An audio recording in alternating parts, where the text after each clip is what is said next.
ఆరాధన కొరకు 87వ సంకీర్తన 7 వచనాలే ఉన్నవి. వచనం వెంబడి వచనాన్ని మనము చదువుకుందాం. 87వ సంకీర్తన. ఆయన పట్టణపు పునాది పరిశుద్ధ పర్వతముల మీద వేయబడి ఉన్నది. యాకోబు నివాసములన్నిటికంటే సియోను గుమ్మములు యెహోవాకు ప్రియములై ఉన్నవి. దేవుని పట్టణమా, మనుష్యులు నిన్ను గూర్చి మిక్కిలి గొప్ప సంగతులు చెప్పుకొందురు. రహాబును ఐగుప్తులు బబులోనును నాకు పరిచయములని నేను తెలియజెప్పుచున్నాను. ఫిలిస్తీయ తూరు కూషులను చూడుము, వీరు అచ్చట జన్మించిరని యందురు. ప్రతి జనము దానిలోనే జన్మించిననియు, సర్వోన్నతుడు తానే దాన్ని స్థిరపరచిననియు సియోనును గూర్చి చెప్పుకొందురు. యెహోవా జనముల సంఖ్య వ్రాయించినప్పుడు ఈ జనము అక్కడ జన్మించినని సెలవిచ్చెను. పాటలు పాడుచు వాద్యములు వాయించుచు మా ఊటలన్నీయు నీయందే ఉన్నవని వారందరూ. పాటలు పాడుచు వాద్యములు వాయించుచు మా ఊటలన్నీయు నీయందే ఉన్నవని వారందరూ. ఇది చాలా చిన్న కీర్తన. కోరహు కుమారులు వ్రాసిన కీర్తన. కోరహు కుమారుల ద్వారా ఈ కీర్తన వ్రాయబడింది. కోరహు కుమారులు లేవీయులు, వాళ్ళు కహతీలు అని అంటారు. వాళ్ళు ప్రత్యక్షపు గుడారపు పనిని చేసేవాళ్ళు. ఈ లేవీయులు సొలొమోను కట్టిన దేవాలయములో పాటలు పాడే పనిలో ఉండేవాళ్ళు. అంతేకాదు, ద్వారపాలకులు ద్వారము దగ్గర కూడా ఉండేవాళ్ళు. వీళ్ళు కోరహు కుమారులు.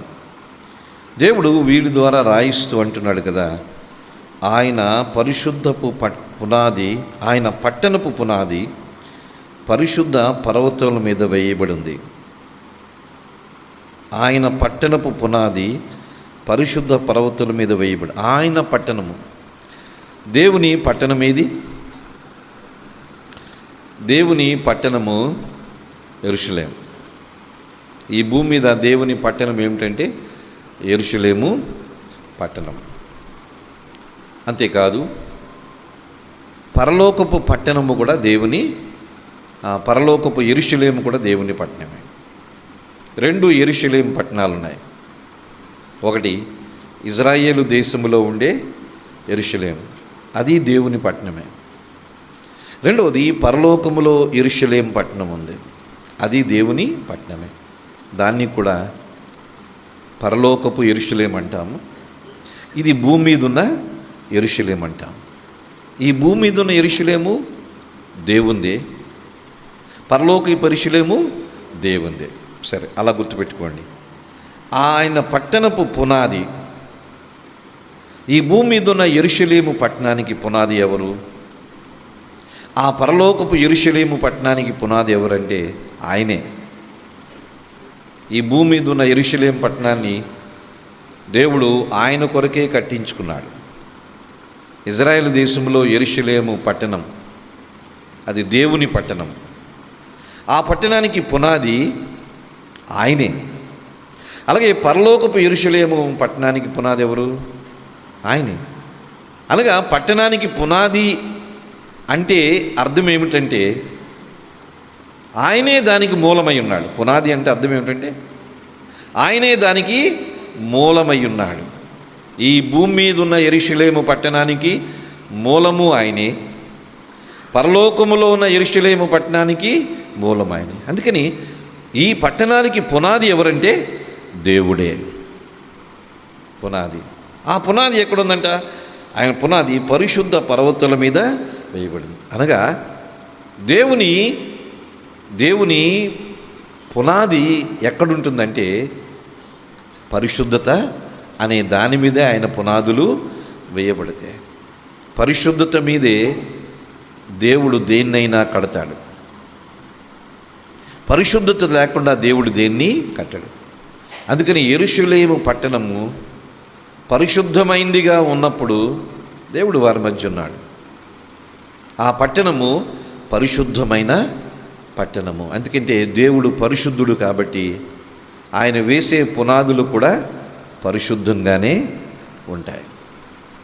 అందుకని దేవుడు ఆ పట్టణానికి పునాదిగా ఉన్నాడు. రెండో వచనంలో చూస్తే ఇది చాలా జాగ్రత్తగా అర్థం చేసుకోవాలి.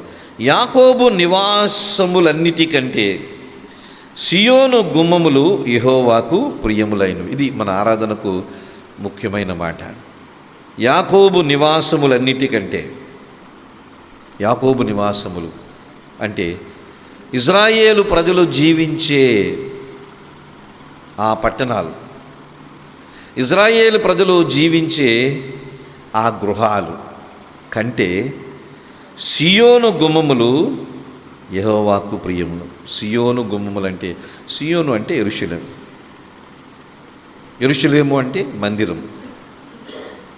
సియోను గుమ్మములు యెహోవాకు ప్రియములు అనగా ఆయన మందిరము ఆయనకి చాలా ప్రియమైనది. యాకోబు నివసించు నివాసములన్నిటికంటే, ఇజ్రాయేలు ప్రజలు చాలామంది ఉన్నారు, వాళ్ళకి చాలా గృహాలు ఉన్నాయి. సో వాళ్ళ ఇళ్ళ కంటే దేవునికి ప్రియమైంది ఏమిటంటే ఆ యెరూషలేములో ఉన్న ఆయన దేవాలయం. ఆయన దేవాలయము, ఆ దేవాలయపు గుమ్మములు యెహోవాకు ప్రియమైనవి, ఇష్టం. దేవుడికి తన ఆలయం అంటే ఇష్టం. దేవునికి తన ఆలయం అంటే ఇష్టం. ఇజ్రాయేలు దేశం అంతటిలో దేవుడు బాగా ఇష్టపడేది ఏమిటంటే యెరూషలేములో ఉన్న ఆలయం. ఈ రోజున దేవుడు ఈ ప్రపంచంలో అన్నిటికంటే ఇష్టపడేది ఏమిటంటే సంఘం, చర్చ్. ఇప్పుడు అర్థమైందా?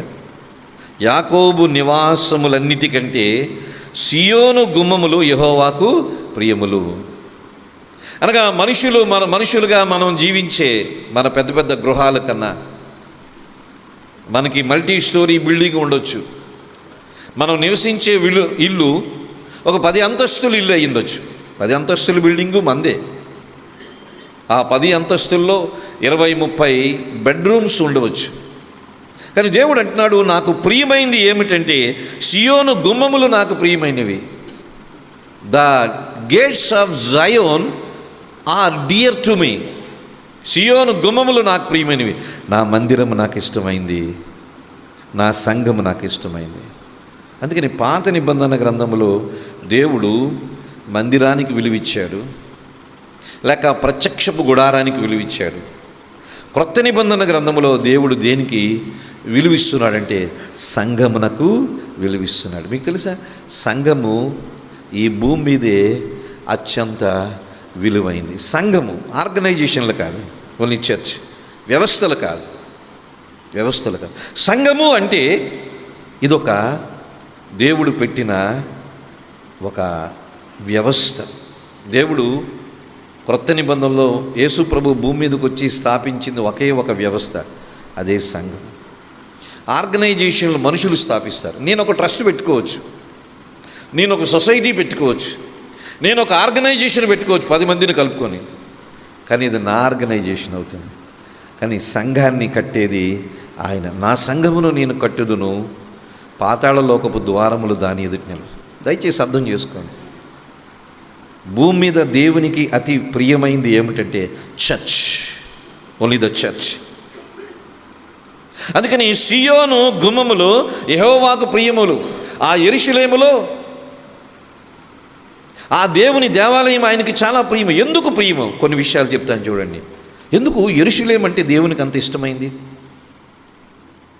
యెరూషలేము అంటే దేవునికి అంత ఇష్టమైంది ఎందుకంటే చూడండి, ఆది కాండములో మీరు చూసినట్లయితే ఆది కాండము 14వ అధ్యాయం. చాలా జాగ్రత్తగా మనము దీన్ని అర్థం చేసుకోవాలి స్నేహితులారా. ఆది కాండము 14వ అధ్యాయము మనం చూస్తే 18వ వచనములో, మరియు షాలేము రాజైన మెల్కీసెదెకు రొట్టెను ద్రాక్షరసము తీసుకుని వచ్చెను. అతడు సర్వోన్నతుడు దేవుని యాజు. షాలేము అంటే సియోను. Shalem is nothing but Zion. Zion is nothing but Jerusalem. బైబిల్లో మొట్టమొదటిసారిగా రొట్టెని, ద్రాక్ష రసాన్ని ఎక్కడ తీసుకుని వచ్చాడు? షాలేము రాజు తీసుకుని వచ్చాడు. ఎవరా రాజు? మెల్కీసెదెకు. మెల్కీసెదెకు ఎవరు గుర్తుగా ఉన్నాడు? యేసు ప్రభు గుర్తుగా ఉన్నాడు. ఎందుకు యెరూషలేము అంటే దేవునికి అంత ప్రియము? ఎందుకు సంఘం అంటే దేవుని అంత ప్రియమంటే, సంఘం కొరకు ఆయన రక్తాన్ని, ఆర్గనైజేషన్ కొరకు యేసు ప్రభు రక్తాన్ని చిందించలేదు. Jesus never started any organization. Jesus started only one. దాని పేరే సంఘం. సంఘానికి విలువ ఇవ్వాలి, చర్చకు విలువ ఇవ్వాలి. ఎందుకంటే తన స్వరక్తమిచ్చి సంపాదించిన సంఘం అన్నాడు, ఆర్గనైజేషన్ అనలేదు. చాలామందికి ఇది బుర్రలో ఎక్కలేదు. చాలామంది క్రైస్తవులకి ఇది బుర్రలో ఎక్కలేదు. సంఘానికి ఇవ్వవలసిన విలువ సంఘానికి ఇవ్వాలి, ఇంకో దానికి విలువ ఇవ్వకూడదు. మీకు తెలుసా, నేను జాబ్ నుంచి రిజైన్ చేసిన తర్వాత గిడియన్స్ అనే సంస్థ ఉంది. దానికి సౌత్ ఈస్ట్ ప్రెసిడెంట్గా నన్ను ఎంపిక చేశారు. సౌత్ ఈస్ట్ ప్రెసిడెంట్ అంటే తెలంగాణకి, ఆంధ్రప్రదేశ్కి నేనే ప్రెసిడెంట్ని. మొత్తం ఈ 2 రాష్ట్రాలకి నేనే ప్రెసిడెంట్, సౌత్ ఈస్ట్ ప్రెసిడెంట్గా. నన్ను ఇష్టపడ్డారు, నన్ను పిలిచారు, కొన్ని అడిగారు, నేను ప్రెసిడెంట్గా ఎంపికయ్యాను. దానికి సంబంధించి ఒకసారి ఒంగోలు వెళ్ళాను. పాస్టర్స్ బ్యాంక్వెట్లో అక్కడ మాట్లాడాను. సేవకులందరూ, ఒంగోలు సిటీలో ఉన్న సేవకులందరూ వచ్చారు, వాళ్ళతో వాక్యం చెప్పాను. ఆ ఒక్కరోజే దాంట్లో పనిచేశాను. South east president. నాకన్నా ముందు మృత్యుంజయ్ బ్రదర్ ఒక ఆయన ఉండేవాళ్ళు, రక్షణ ఛానల్లో పనిచేసేవాళ్ళు. ఆయన నాకన్నా ముందు మృత్యుంజయ్ అని ఆయన ప్రెసిడెంట్. ఆయన ప్లేస్లో నన్ను పెట్టారు. ఒక్కరోజు ఉన్నాను. కానీ ఆ రోజే ఒంగోలు నుంచి తాడేపల్లిగూడెం బస్సులో వస్తున్నప్పుడు దేవుడు ఎందుకో బలంగా చెప్పాడు, it is not for you. ఈ పొజిషన్ నీకు కాదు, you are not fit for that. ఎందుకంటే దానికి గిడియన్స్కి చర్చికి సంబంధము లేదు. గిడియన్స్కి చర్చ్కి సంబంధం లేదు. అది బైబిల్ డిస్ట్రిబ్యూషన్కే సంబంధం. చర్చ్ మినిస్ట్రీ దాంట్లో ఉండదు, సంఘ పరిచర్య దాంట్లో ఉండదు. నేను 2 రాష్ట్రాలు తిరగాలి, బైబిల్స్కి డబ్బులు కలెక్ట్ చేయాలి, అదే నా పని. నేను ఒక్కరోజే పనిచేశాను. ఆ బస్సులోంచి ఇంటికి వచ్చేసిన తర్వాత వెంటనే నేషనల్ సెక్రటరీకి చెప్పాను, I'm very sorry, thank you for giving me opportunity. South east ప్రెసిడెంట్గా నన్ను పెట్టినందుకు మీకు చాలా థ్యాంక్స్. నేను దానికి ఫిట్ అవ్వను, అది నాకు ఫిట్ అవ్వదు. మీరు ఎవరినైనా పెట్టుకోండి.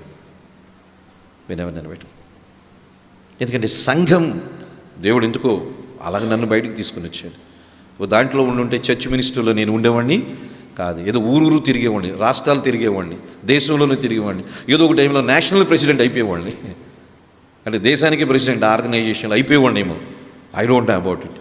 కానీ I'm not fit for it. నేను దానికి ఫిట్ అయ్యేవాడిని కాదు. ఎందుకంటే దేవుడు నన్ను సంఘం కొరకు పిలిచాడు. సంఘం అనేది చాలా అత్యంత విలువైంది, అమూల్యమైంది. ఎందుకంటే యేసు ప్రభు వచ్చి తన స్వరక్తమిచ్చి సంఘమును స్థాపించాడు. అందుకనే స్నేహితుల, సియోను గుమ్మములు యెహోవాకు అంత ప్రియములు. దేవుడు యెరూషలేమును ఎందుకు అంత ప్రేమించాడంటే, మొట్టమొదటిగా షాలేము రాజు అంటే సియోను రాజు మెల్కీసెదెకు రొట్టెని, ద్రాక్షరసాన్ని తీసుకుని వచ్చాడు. మెల్కీసెదెకు తల్లిదండ్రుల గురించి ఏది బైబిల్. అందుకని మెల్కీసెదెకుని యేసు ప్రభుతో మనము పోలుస్తాం. రెండవది, యెరూషలేముకు దేవుడు ఎందుకు అత్యంత విలువ ఇచ్చాడంటే,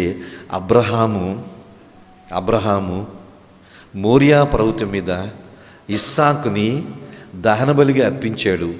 ఆదికాండం 22వ అధ్యాయంలో. ఏ మోరియా పర్వతములోనైతే ఇస్సాకుని దహనబలిగా అర్పించాడు అబ్రహాము, ఆ స్థలము యెరూషలేములో ఉంది. మెల్కీసెదెకు వచ్చింది, మెల్కీసెదెకు సియోను, షాలేము రాజు, యెరూషలేము రాజు. రెండవది, అబ్రహాం ఇస్సాకుని అర్పించింది, అదే యెరూషలేము. తర్వాత కాలంలో ఆ మోరియా పర్వతాలే యెరూషలేములో భాగమైంది. యెరూషలేము అంటే అంత విలువ. మూడవది, యెరూషలేము ఎందుకు దేవుడికి అంత ప్రియమైంది అంటే, సొలొమోను ద్వారా దేవుడు కట్టించిన దేవాలయము యెరూషలేములోనే ఉంది.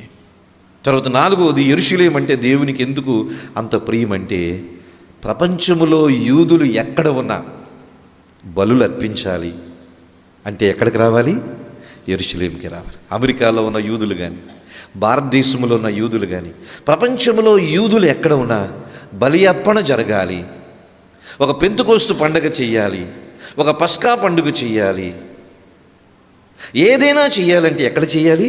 యెరూషలేముకే రావాలి. అనగా ప్రతి అర్పణ, యూదుల ప్రతి అర్పణ, యూదులు చేసుకునే ప్రతి పండుగ ఎక్కడ జరగాలి? యెరూషలేములో. యాజకులు ఉండేది ఎక్కడ? యెరూషలేములోనే.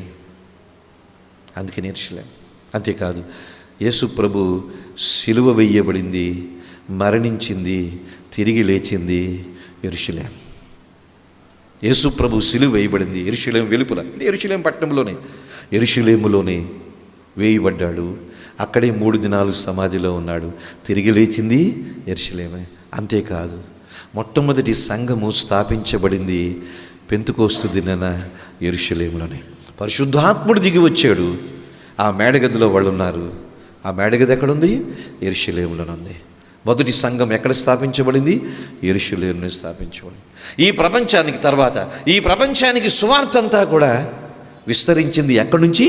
యెరూషలేము నుంచి ఈ ప్రపంచానికి సువార్త అంతా విస్తరించబడింది. అంతేకాదు, చివరిగా 10వది చూస్తే, ఒక రోజున యేసు ప్రభు యెరూషలేమునే ముఖ్య పట్టణంగా తీసుకొని ఈ ప్రపంచాన్ని ఏలుబడి చేయబోతున్నాడు. 10 విషయాలు చెప్పాను.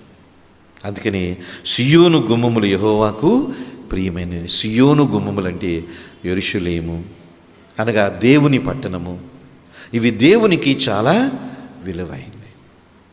అయితే మన విషయంలో, ఒక విశ్వాస విషయంలో దేవునికి అత్యంత విలువైంది ఏమిటి అంటే, మన దేవుడు మనకిచ్చిన ఆలయం, ఈ దేహం అనే ఆలయం. ఇజ్రాయేలు ప్రజలకి యెరూషలేము పట్టణము చాలా విలువైంది. యెరూషలేములో దేవాలయము ఇజ్రాయేలు ప్రజలకు చాలా విలువైంది. అంతేకాదు, యేసు ప్రభు మెస్సియాని దేవుడు భూలోకానికి పంపించాడు. ఆయన బెత్లెహేములో జన్మించాడు, కానీ యెరూషలేములోనే మరణించి సమాధి చేయబడి తిరిగి లేచాడు. తిరిగి ఆ యెరూషలేములోనే మొదటి సంఘం స్థాపించబడింది. తిరిగి యెరూషలేమును ముఖ్య పట్టణంగా చేసుకొని ఆయన ఈ ప్రపంచాన్ని ఏలుబడి చేయబోతున్నాడు. అది భౌతికంగా ఈ ఇజ్రాయేల్ దేశంలో ఉన్న యెరూషలేముకి ప్రాధాన్యమైతే, అయితే ఒక విశ్వాసికి, దేవుడికి, విశ్వాస జీవితంలో దేవునికి అత్యంత ప్రియమైనది ఏమిటంటే ఈ యెరూషలేము ఆయనకి ఇష్టము. ఏంటి ఆ యెరూషలేము? ఈ మందిరం. ఈ మందిరం ఆయనకి ఇష్టం. అందుకని సియోను గుమ్మములు యెహోవాకు ప్రియమైనవి. ఆ పాత నిబంధన గ్రంథంలో యెరూషలేము ఆయనకు అత్యంత ప్రియమైంది. ఎందుకో 10 కారణాలు చెప్పాను. మెల్కీసెదెకు నుంచి యేసు ప్రభు 2వ రాకడలో పరిపాలన చేసే వరకు. అంతేకాదు, నూతన నిబంధన గ్రంథంలో ఆయన సంఘం ఆయనకు అత్యంత ప్రియమైంది. Church is the most valuable thing to Lord Jesus Christ, nothing more. ఆ సంఘము ఒక చెట్టు కింద ఉన్న, ఆ సంఘము ఒక రేకుల షెడ్లో ఉన్న మనలాగా, ఆ సంఘము ఒక 10 మంది కూడుకున్న, ఆ సంఘము ఎక్కడ 2-3 నా నామమున కూడుకుంటారు, అది ఆయన సంఘమే. ఆయన సంఘం. సంఘం అంటే మళ్ళీ దానికి ఒక కాపురం ఉంటాడు, దానికి ఒక సెటప్ ఉండదు. సంఘం అంటే ప్రతి ఒక్కరు కాదు. సంఘము అంటే ఒక కాపురు ఉండాలి, ఒక పెద్దలు ఉండాలి. అక్కడ చర్చికి సంబంధించిన, సంఘానికి సంబంధించిన నియమాలన్నీ జరగాలి. మేము ఎక్కడో కూడుకుంటున్నాం ఈ ఆదివారం అంటే అది చర్చ్ అవ్వదు. కాపురు ఉన్నాడు అక్కడ, పెద్దలు ఉన్నారు అక్కడ, లేకపోతే it is not a church. అందుకని ఏదో కూడుకోవచ్చు, ఆరాధనలు ఎక్కడో కూడుకోవచ్చు, కానీ that is not a church. Church సంఘం అంటే ఒక కాపురు ఉంటాడు, పెద్దలు ఉంటారు. ఇది నూతన నిబంధన ద్వారా జరిగేది. దేవుడు సంఘమునకు విలువ ఇస్తున్నాడు. ఎందుకంటే స్వరక్తం ఇచ్చి, అనగా దేవుడు మనం ఉన్న ఈ సంఘం ఆయనకి అతి ప్రియమైంది. మన సంఘమే కాదు, ఈ ప్రపంచవ్యాప్తంగా ఉన్న స్థానిక సంఘాలు కానీ, ఈ ప్రపంచవ్యాప్తంగా ఉన్న సార్వత్రిక సంఘము కానీ దేవునికి అంత ప్రియమైంది. ఎంత ప్రియమైందంటే, రేపొద్దున యేసు ప్రభు ఈ సంఘము గురించే వస్తున్నాడు. 2వ రాకడలో దేని గురించి రాబోతున్నాడు? ఆర్గనైజేషన్లు పిలవడానికి రావడం లేదు, సంఘము గురించి రాబోతున్నాడు. Only the church will be raptured, not the organisation. నేను ఒక మాట చెప్తాను, నేను చాలా ఆర్గనైజేషన్లోకి వెళ్ళి వాక్యం చెప్తూ ఉంటాను. చాలా ఆర్గనైజేషన్లో నేనేదో మెంబర్గా కొంతమంది పెట్టుకున్నారు. ఎంతమంది పెట్టుకున్నారో నాకు తెలియదు. ఆ సొసైటీలో మెంబర్గా నన్ను పెట్టుకున్నారు. ఏదో పెట్టుకుంటారు, ఎవరో ఉండాలి కాబట్టి పెట్టుకుంటూ ఉంటారు. కానీ అందరికీ నేను చెప్పేది ఒకటి, ఏ ఆర్గనైజేషన్ అయినా చర్చతో సంబంధం లేకపోతే అది ఆర్గనైజేషన్కైనా ఉంటుంది, సంఘానికి దానికి సంబంధం ఉండదు. ఏ ఆర్గనైజేషన్ అయినా సరే చర్చతో సంబంధం ఉండాలి. దేవుడు సంఘాన్నే ఎత్తుకుని పోతాడు, ఆర్గనైజేషన్ కాదు. అయితే ఈ ఆర్గనైజేషన్ కూడా చర్చిల్లో ఉంటేనే వాళ్ళు ఎత్తబడి దాంట్లో ఉంటారు. మేము చర్చితో ఉండని, మేము సపరేట్గా ఆర్గనైజేషన్ ఉందంటే మీరు భూమి మీద ఉండవలసింది. That is what Bible says. Bible ఇదే చెప్తుంది. దేవుడు సంఘాన్ని కొనిపోతాడు, సంస్థలని కాదు. అయితే సంస్థలు మంచివా కాదా? మంచివే. సంస్థలు పనిచేయాలి, సంస్థలు సంఘము ద్వారా పనిచేయాలి. Every organisation should work through the church. సంఘానికి అతీతంగా, సంఘానికి వెలుపల ఏ ఆర్గనైజేషన్ పనిచేసినా అది దేవుని దృష్టిలో పరిచర్య కాదు. పరిచర్య కాదు. వరల్డ్ విజన్ ఉంది, అది చర్చ్తోనే పనిచేయాలి. ఇంకా రకరకాల ఆర్గనైజేషన్స్ ఉన్నాయి, ఈ మిషనరీ సంస్థలు ఉన్నాయి. ఏదైనా సరే సంఘము ద్వారానే పనిచేయాలి. మేము సంఘంతో సంబంధం లేదంటే, నీకు చర్చితో సంబంధం లేకపోతే నీకు యేసు ప్రభుతో సంబంధము లేదు. ఎందుకంటే ఆయన సంఘమును స్థాపించాడు, సంఘమును తీసుకుని వెళ్తాడు. సంఘము దేవుని దృష్టిలో చాలా విలువైంది. స్నేహితులారా, దేవుణ్ణి ఎందుకు మనము ఆరాధించాలంటే, ప్రభువా ఆ రోజున యాకోబు నివాసములన్నిటికంటే సియోను గుమ్మములు నీకు ప్రియమైనవే. ఈ రోజున పెద్ద పెద్ద భవంతులు ఉండొచ్చు. భారతదేశంలో అత్యంత విలువైన భవంతి ముఖేష్ అంబానీ గారు కట్టుకున్న భవంతి. 5,000 కోట్లు 50,000 కోట్లతో ఆ భవంతిని కట్టుకున్నాడు. భారతదేశంలోనే అత్యంత విలువైన, బహుశా ప్రపంచంలోనే అత్యంత విలువైన భవంతి. ఆ భవంతితో పోలిస్తే మన ఈ మందిరము బహుశా ఆ భవంతిలో 1% అయ్యే ఖర్చు కూడా దీనికి అవుదాం. ఇది నథింగ్, మన మందిరం నథింగ్ ఆయన భవంతితో పోలిస్తే. కానీ దేవుని దృష్టిలో అత్యంత విలువైంది ఏమిటంటే ఆ భవంతి కాదు, ఈ చిన్న మందిరం. ఈ చిన్న మందిరం యాకోబు నివాసములన్నిటికంటే సియోను గుమ్మములు ఆయనకి. ఒక పాక ఇంట్లో ఎక్కడైనా ఆరాధన చేస్తుంది అనుకోండి, ఆ పాక ఆయనకి, ఆ పాక మందిరములో ఆరాధన జరుగుతూ ఉంటే ఆయనకి అది చాలా ప్రియమైంది. స్నేహితులారా, దేవుణ్ణి ఎందుకు ఆరాధన చేస్తామంటే, ప్రభువా నువ్వు సంఘాన్ని స్థాపించావు, ఆ సంఘములో మమ్మల్ని అందరినీ ఉంచావు, మేము నీకు ప్రియమైన వారమే. సియోను గుమ్మములు యెహోవాకు ప్రియములు. ఇగో ఆ మందిరములో మమ్మల్ని చేర్చావు, మమ్మల్ని రక్షించి ఆ సంఘములో మమ్మల్ని విశ్వాసిగా ఉంచావు. మేము నీకు అత్యంత ప్రియమైన వాళ్ళు. దేవునికి ప్రియమైన వాళ్ళు ఎవరంటే the beloved in the sight of God. కొంచెం ముందుకు రండి అమ్మా. The beloved in the sight of God ఎవరంటే those who are part of the church. దేవునికి అత్యంతమైన ప్రియమైన వాళ్ళు ఎవరంటే సంఘములో ఉన్న ప్రతి ఒక్కరు. ఇక్కడ చదువుకున్న వాళ్ళు ఉండొచ్చు, ఇక్కడ చదువు లేని వాళ్ళు ఉండొచ్చు, ఇక్కడ ధనికులు ఉండొచ్చు, పేదవాళ్ళు ఉండొచ్చు, ఇక్కడ ఆరోగ్యవంతులు ఉండొచ్చు, ఇక్కడ ఆరోగ్యం లేని వాళ్ళు ఉండొచ్చు, ఇక్కడ ఉన్నతమైన ఉద్యోగం కలిగిన వాళ్ళు ఉండొచ్చు, ఏదో చిన్న డైలీ వేజ్ పనిలో ఉండొచ్చు.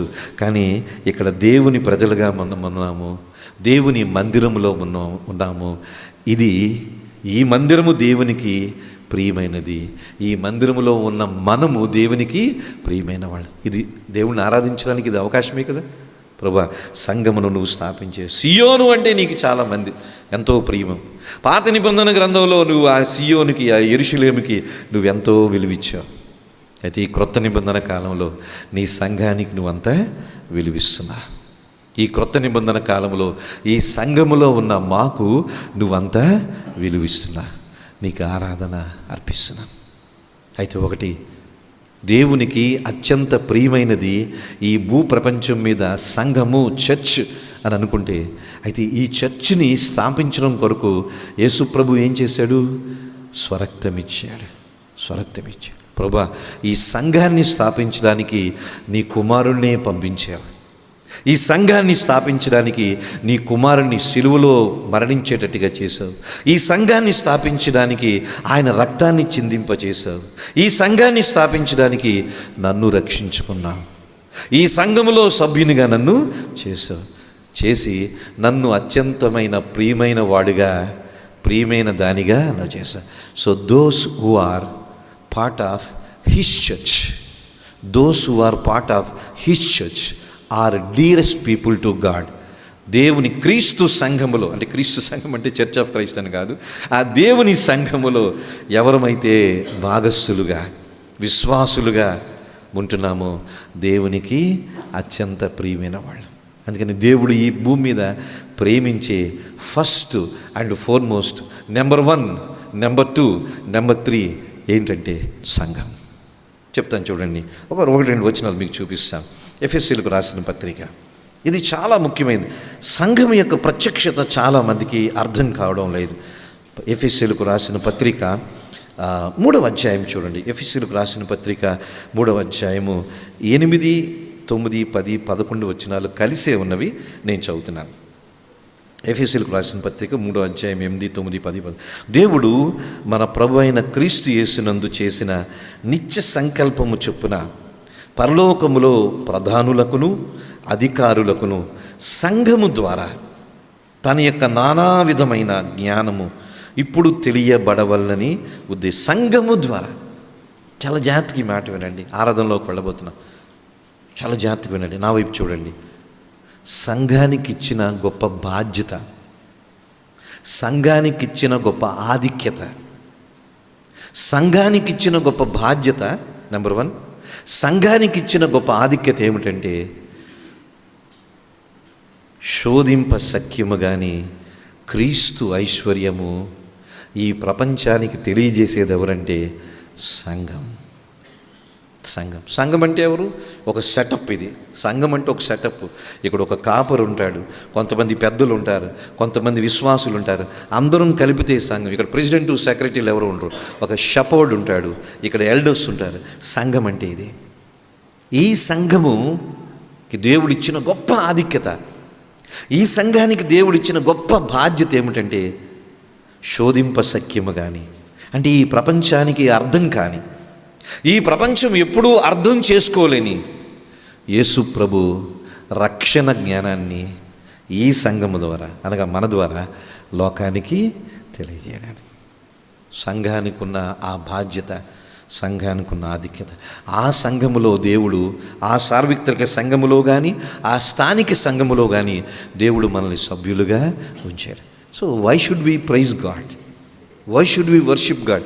దేవుణ్ణి ఎందుకు మనం ఆరాధన చేయాలి?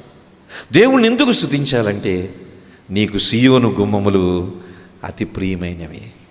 87వ కీర్తనలో ఏమన్నాడు? 2వ చరణములో సియోను గుమ్మములు నీకు అతి ప్రియమైనవి. ఆ రోజున యెరూషలేము నీకు అతి ప్రియమైంది, ఈరోజు నీకు ఈ సంఘము అతి ప్రియమైంది. ఆ రోజున యెరూషలేములో ఉన్న మందిరం నీకు అతి ప్రియమైంది, ఈ రోజున నన్ను నువ్వు ఒక ఆలయముగా చేసుకున్నా. Your body is the temple for the living God. మన దేహము దేవునికి ఆలయం. ఈ మందిరము దేవునికి అతి ప్రియమైంది, ఈ సంఘము దేవునికి అతి ప్రియమైంది. యాకోబు నివాసములన్నిటికంటే మనం ఉండే పెద్ద పెద్ద గృహాల కన్నా, ఈ ప్రపంచంలో, ఈ దేశములో ఉండే పెద్ద పెద్ద మ్యాన్షన్స్, కోటలు, బకింగ్హామ్ ప్యాలెస్, ప్రపంచంలో వింతల్లో ఒక వింత ఏమిటంటే బకింగ్హామ్ ప్యాలెస్. ఇంగ్లాండ్లో ఇప్పుడు ప్రిన్స్ చార్ల్స్ ఉన్నాడు, ఇంతకుముందు ఎలిజబెత్ రాణి ఉండేది, అంతకుముందు విక్టోరియా రాణి ఉండేవాళ్ళు. ప్రపంచంలో 500-600 సంవత్సరాల క్రితం కట్టబడిన కోటలు ప్రపంచంలోనే వింత. వాటికంటే దేవునికి అత్యంత ప్రియమైనది ఏమిటంటే ఒక పాకలో ఉండే సంఘం, ఒక రేకుల షెడ్, మన రేకుల షెడ్, ఒక రేకుల షెడ్లో ఉండే సంఘం దేవునికి అత్యంత ప్రియమైంది. ఎందుకు అంత ప్రియమైందంటే ఈ సంఘం కొరకే పరలోకం నుంచి తన కుమారుడు భూమి మీదకి వచ్చాడు. ఈ సంఘం కొరకే ఆయన రక్తాన్ని చిందించాడు. దేవునికి అత్యంత ప్రియమైంది ఈ సంఘం, అత్యంత ప్రియమైంది ఈ మందిరం. అందుకని ఈ 1-2 తలంపులను బట్టే దేవుణ్ణి మనం ఆరాధన చేద్దాం. ప్రభా, పాత నిబంధన కాలంలో ఆ సియోను, షాలేము రాజు మెల్కీసెదెకు చాలా గొప్పవాడు. మెల్కీసెదెకును బట్టి యెరూషలేముకు ఆ విలువ వచ్చింది. రెండవది, అబ్రహాము ఇస్సాకుని ఆ మోరియా పర్వతం మీద దహన బలిగా అర్పించాడు, అది యెరూషలేములోనే ఉంది, దాన్ని బట్టి చాలా విలువ వచ్చింది. తర్వాత కాలంలో సొలొమోను ఆ మోరియా పర్వతం మీదే, ఆ యెరూషలేములోనే నీకు అద్భుతమైన మందిరం కట్టాడు, అందును బట్టి నీకు విలువ వచ్చింది. అంతేకాదు ఆ యెరూషలేములోనే, ఆ దేవాలయములోనే ప్రతి బలి అర్పణ జరిగేది, యాజకత్వం జరిగేది. అందుకనే నీకు విలువ వచ్చింది. అంతేకాదు నీ కుమారుడైన యేసుక్రీస్తు ప్రభుని ఆ యెరూషలేము పట్టణములోనే సిలువ వేయించావు, సమాధి చేశావు, తిరిగి లేపావు. అంతేకాదు ఆ యెరూషలేము పట్టణమే మొదటి పెంతుకోస్తు, ఆ పెంతుకోస్తు పండుగలో పరిశుద్ధాత్ముడు దిగి వచ్చాడు. అంతేకాదు ఆ యెరూషలేము పట్టణములోనే మొట్టమొదటి సంఘం ప్రపంచంలో యెరూషలేములోనే స్థాపించబడింది. అంతేకాదు ఆ యెరూషలేము పట్టణము నుంచే ప్రపంచవ్యాప్తంగా సంఘము విస్తరించింది. అంతేకాదు ఒక రోజున యెరూషలేము పట్టణానికే యేసు ప్రభు రాబోతున్నాడు, ఈ ప్రపంచాన్ని ఏలబోతున్నాడు. అది భూ సంబంధంగా యెరూషలేము, ఇప్పుడు ఈ సంఘము ఆయనది. ఈ సంఘం ఆయన శరీరము, ఈ సంఘానికి శిరస్సు యేసు ప్రభు. ప్రభువుని ఆరాధిద్దాం. ఎందుకంటే యాకోబు నివాసములన్నిటికంటే సియోను గుమ్మములు నీకు ప్రియమైనవి. సియోను అంటే మన భాషలో సంఘము ప్రియమైంది, సంఘములో ఉన్న మనము ప్రియమైన వాళ్ళమే. ఈ సియోనులో మనల్ని సభ్యులుగా చేసుకున్నాడు, మనల్ని రక్షించి మనం ఆయనకు ప్రియమైన వాళ్ళమే. ఈ దేహముని ఆయన ఆలయంగా చేసుకున్నాడు, ఈ దేహములో ఆత్మస్వరూపుడిగా ఆయన మనలో జీవిస్తున్నాడు. ఇది ఆయనకు అత్యంత ప్రియమైంది. Your body is the temple, it is more precious. This church is temple, it is more precious. అందుకని ప్రభువుని ఈ దేహమైన ఆలయాన్ని బట్టి, ఈ సంఘాన్ని బట్టి ఏం చేయాలి? ప్రభువుని స్తుతించాలి, మహిమపరచాలి. అందుకని యాకోబు నివాసముల కంటే సియోను గుమ్మములు నీకు ప్రియమైనవి. అందుకని దేవుడు దాన్ని ప్రియముగా ఎంచాడు. కాబట్టి మన ఆరాధనకు కారణము అదే. క్లుప్తంగా మనము తెలిసిన ఈ మాటలను బట్టి ప్రభువుని క్లుప్తంగా ఒక తర్వాత ఒకళ్ళు క్లుప్తంగా ఆరాధన చేసి ఆరాధన ముగించుకుందాం.